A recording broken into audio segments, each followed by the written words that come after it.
Estimados, estimadas, grabo este audio el lunes 13 de abril para intentar responder a la consulta acerca de qué nos quiere decir Alejandro Grimson cuando afirma que la cultura se ha convertido en una nueva narrativa de legitimación.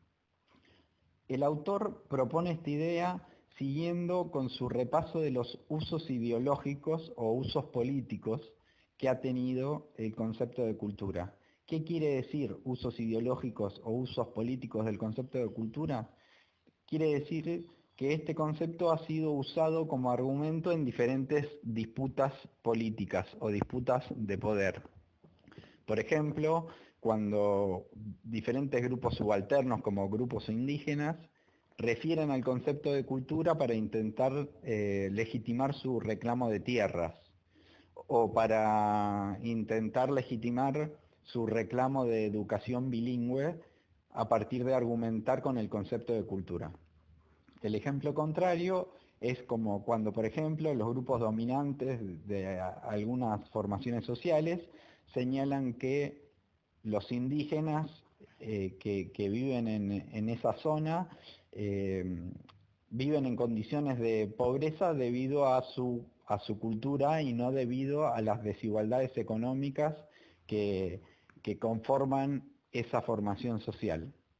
Entonces, ¿qué quiere decir que la cultura se ha convertido en una nueva narrativa de legitimación? Quiere decir que es un concepto que tiene un uso político, que tiene usos políticos. Grimson señala algunos aspectos positivos y algunos aspectos negativos de estos usos ideológicos o políticos del concepto de cultura. Un aspecto positivo es el reconocimiento de la diversidad cultural. ¿Qué quiere decir? Que el uso político del concepto de cultura permitió establecer el derecho a las diferencias culturales. En cambio, un uso problemático en términos políticos del concepto de cultura es aquel que intenta establecer diferentes derechos en función de las diferentes culturas. Según esta segunda posición, a los diferentes grupos les corresponderían diferentes derechos justamente por poseer diferentes culturas.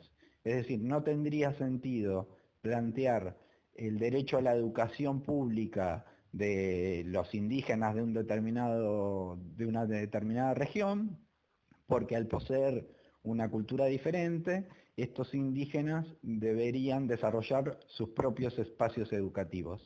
Grimson responde a esta idea señalando la importancia de la universalidad de los derechos, incluso el derecho a la diferencia. Es decir, en este caso, los indígenas deberían tener derecho a la educación pública e incluso deberían tener el derecho a la educación pública que reconozca su especificidad cultural. Podría ser, por ejemplo, deberían tener derecho a la educación bilingüe.